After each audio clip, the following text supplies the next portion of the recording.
Leitura Bíblica Anual 2022, dia 167, 15 de julho, sexta-feira.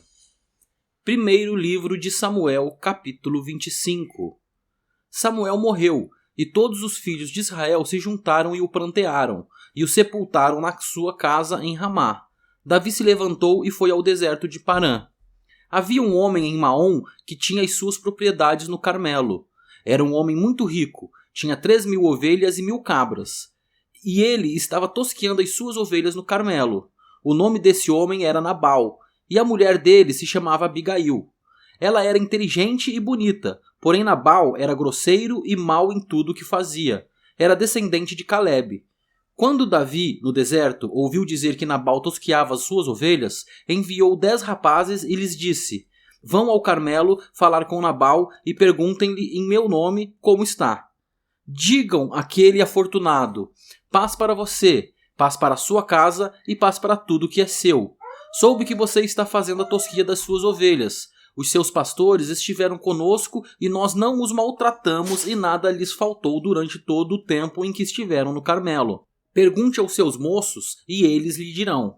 Portanto, que os meus rapazes encontrem favor em sua presença, porque chegamos em boa hora. Por favor, dê a estes seus servos e a Davi, seu filho, qualquer coisa que você tiver à mão." Os rapazes de Davi foram e falaram a Nabal todas essas palavras em nome de Davi. Depois ficaram esperando. E Nabal deu a seguinte resposta aos servos de Davi: "Quem é Davi?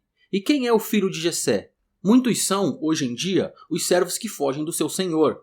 Vocês acham que eu vou pegar o meu pão, a minha água e a carne dos animais que abati para os meus tosqueadores e dar a homens que eu não sei de onde vêm?" Então os rapazes de Davi se puseram a caminho e voltaram. Ao chegarem, disseram a Davi tudo o que Nabal havia falado.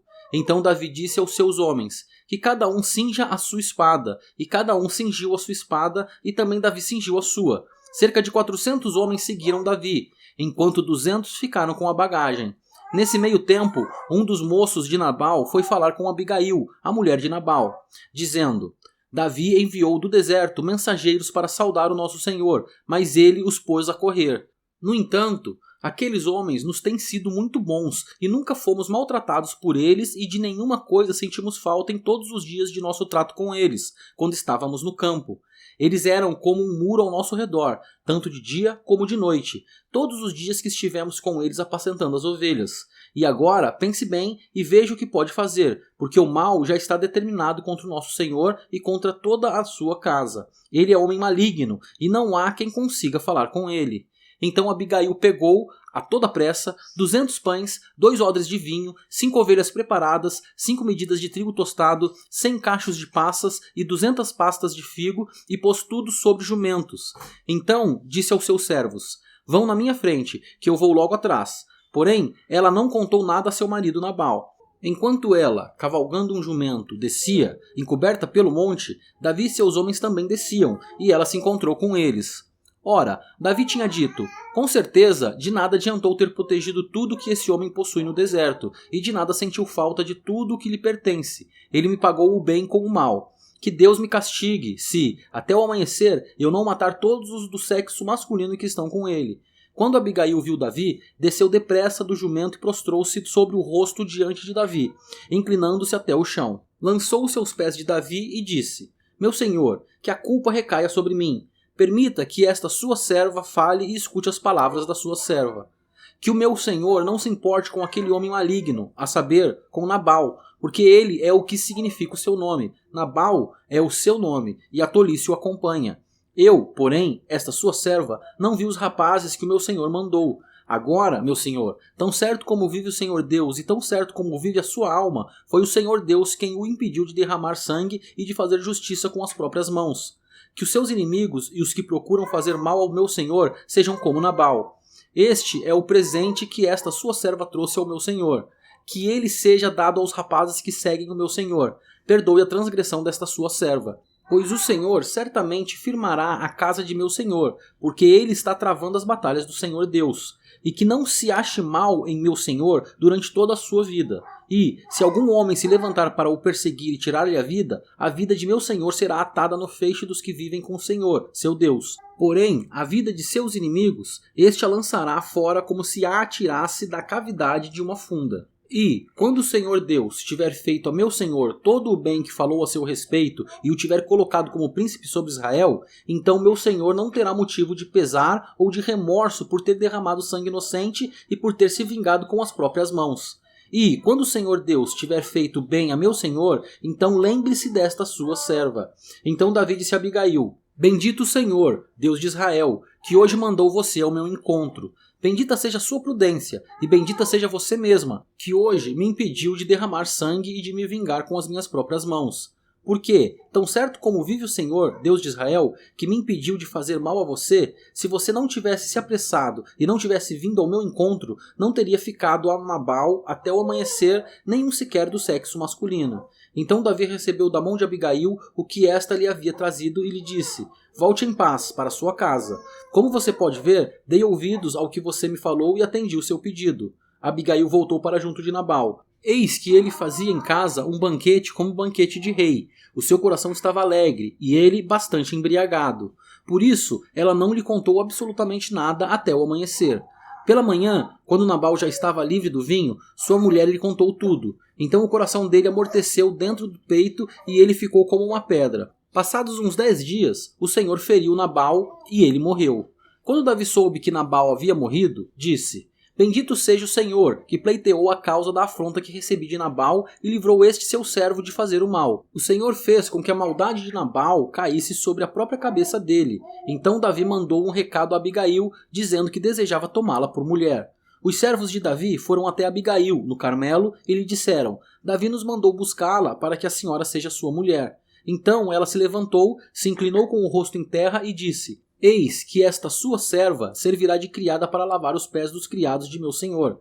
Abigail se dispôs imediatamente e montou o seu jumento, e ela, acompanhada pelas 5 moças que a serviam, seguiu os mensageiros de Davi, que a recebeu por mulher. Davi também havia tomado por mulher Ainoã de Jezreel, e ambas foram suas mulheres. Saul tinha dado sua filha Mical, mulher de Davi, a Palti, filho de Laís, que era de Galim. Primeiro livro de Samuel, capítulo 26. Os zifeus foram falar com Saul em Gibeá e disseram: Não é verdade que Davi está escondido no monte Aquila em frente ao Gesimon? Então Saul se levantou e foi ao deserto de Zif, em busca de Davi, levando consigo 3.000 homens escolhidos de Israel. Saul acampou no monte Aquila, em frente de Gesimon, junto ao caminho, porém Davi ficou no deserto. Quando ouviu dizer que Saul vinha à sua procura no deserto, enviou espias e soube que Saul, de fato, tinha chegado. Davi se levantou e foi ao lugar onde Saul estava acampado. Viu o lugar onde dormiam Saul e Abner, filho de Ner, comandante do seu exército. Saul dormia dentro do acampamento e o povo estava acampado ao redor dele. Davi perguntou a Aimeleque, o Eteu, e a Abissai, filho de Zeruia, irmão de Joabe: Quem irá comigo ao arraial de Saul? Abissai respondeu: Eu irei com você. Assim, Davi e Abissai foram, de noite, ao acampamento. E eis que Saul estava deitado, dormindo. A lança dele estava fincada na terra, perto da sua cabeça. Abner e o povo estavam deitados ao redor dele. Então Abissai disse a Davi: Hoje Deus entregou o seu inimigo nas suas mãos. Deixe que eu vá agora encravá-lo com a lança ao chão, com um só golpe. Não será preciso um segundo golpe. Davi, porém, respondeu a Abissai: Não o mate, pois quem pode estender a mão contra o ungido do Senhor e ficar inocente? Davi continuou: Tão certo como vive o Senhor Deus, ele mesmo o matará, ou chegará o dia de sua morte, ou, indo para a guerra, será morto em combate. O Senhor me livre de estender a mão contra o seu ungido. Agora, porém, pegue a lança que está perto da cabeça dele e o jarro de água e vamos embora. Então Davi pegou a lança e o jarro de água que estavam perto da cabeça de Saul e eles foram embora. Ninguém viu, nem ficou sabendo, nem acordou. Todos dormiam, porque havia caído sobre eles um profundo sono vindo da parte do Senhor. Quando Davi tinha passado para o outro lado, pôs-se no alto do monte ao longe, de maneira que havia uma grande distância entre eles. Então gritou para o povo e para Abner, filho de Ner, dizendo: Você não vai responder, Abner? Então Abner respondeu: Quem é você que está aí gritando para o rei? Davi respondeu: Você não é homem? E quem é igual a você em Israel? Então por que não protegeu o seu senhor, o rei? Porque alguém do povo foi até aí para matar o rei, seu senhor. Não é bom isso que você fez. Tão certo como vive o Senhor Deus, vocês merecem morrer. Vocês que não protegerão o seu senhor, o ungido do Senhor Deus. Agora vejam onde está a lança do rei e o jarro de água que estava perto da cabeça dele. Então Saul reconheceu a voz de Davi e disse: É esta a sua voz, meu filho Davi? E Davi respondeu: Sim, é a minha voz, ó rei, meu senhor. Disse mais: Por que o meu senhor está perseguindo seu servo? O que foi que eu fiz? E que maldade se acha nas minhas mãos? E agora, ó rei, meu senhor, por favor, escute as palavras deste seu servo. Se é o Senhor Deus que o está incitando contra mim, que ele aceite uma oferta. Mas, se são os filhos dos homens, que sejam malditos diante do Senhor, porque eles me expulsaram hoje, para que eu não tenha parte na herança do Senhor, como que dizendo: Vá e sirva outros deuses. Agora, que o meu sangue não seja derramado longe desta terra do Senhor, porque o rei de Israel saiu em busca de uma pulga, como quem persegue uma perdiz nos montes. Então Saul disse: Pequei. Volte, meu filho Davi, pois não mais lhe farei mal, porque hoje a minha vida foi preciosa aos seus olhos. Eu tenho agido como um louco e cometi um erro muito grande. Davi respondeu: Aqui está a lança, ó rei, que um dos seus rapazes venha aqui pegá-la, e que o Senhor Deus recompense cada um pela sua justiça e lealdade, porque hoje o Senhor Deus o havia entregado nas minhas mãos, porém eu não quis estendê-las contra o ungido do Senhor. Assim como hoje a sua vida foi de grande valor aos meus olhos, assim também seja a minha vida aos olhos do Senhor Deus, e que ele me livre de toda a angústia. Então Saul disse a Davi: Bendito seja você, meu filho Davi, porque você fará grandes coisas e certamente será bem-sucedido. Então Davi seguiu o seu caminho e Saul voltou para casa. Primeiro livro de Samuel, capítulo 27. Davi disse consigo mesmo: Pode ser que algum dia eu venha a perecer nas mãos de Saul. Portanto, não há nada melhor para mim do que fugir para a terra dos filisteus. Isto para que Saul perca de todas as esperanças e deixe de me procurar em toda a terra de Israel. Assim, me livrarei das mãos dele. Davi se levantou e, com os 600 homens que estavam com ele, foi até Aques, filho de Maoque, rei de Gate. Davi ficou morando com Aques na cidade de Gate, ele e os seus homens, cada um com a sua família. Davi foi com as suas duas mulheres, Ainoã, a Jezreelita, e Abigail, a viúva de Nabal, o Carmelita. Quando Saul foi avisado de que Davi tinha fugido para Gate, desistiu de o perseguir. Davi disse a Aques: Se encontrei favor em sua presença, dê-me um lugar numa das cidades do interior, para que eu more ali. Por que este seu servo ficaria morando com você na cidade real? Então, naquele dia, Aques deu a Davi a cidade de Ziclag. Por isso, Ziclag pertence aos reis de Judá até o dia de hoje. E todo o tempo que Davi permaneceu na terra dos filisteus foi 1 ano e 4 meses. Davi ia com seus homens e eles atacavam os Gesuritas, os Gersitas e os Amalequitas, porque estes eram os moradores da terra desde Telã, na direção de Sur, até a terra do Egito. Quando Davi atacava aquela terra, não deixava com vida nem homem nem mulher e tomava as ovelhas, os bois, os jumentos, os camelos e as roupas. Então voltava e vinha para junto de Aques. Quando Aques perguntava: Quem foi que você atacou hoje? Davi respondia: Ataquei o sul de Judá, o sul dos Jerameelitas e o sul dos Queneus. Davi não deixava com vida nem homem nem mulher para os trazer a Gate, pois dizia: para que não nos denunciem, dizendo: é assim que Davi fazia. Este era o seu modo de agir durante todo o tempo em que morou na terra dos filisteus. Aques confiava em Davi, dizendo: ele levou o seu povo de Israel a odiá-lo de verdade e por isso será meu servo para sempre.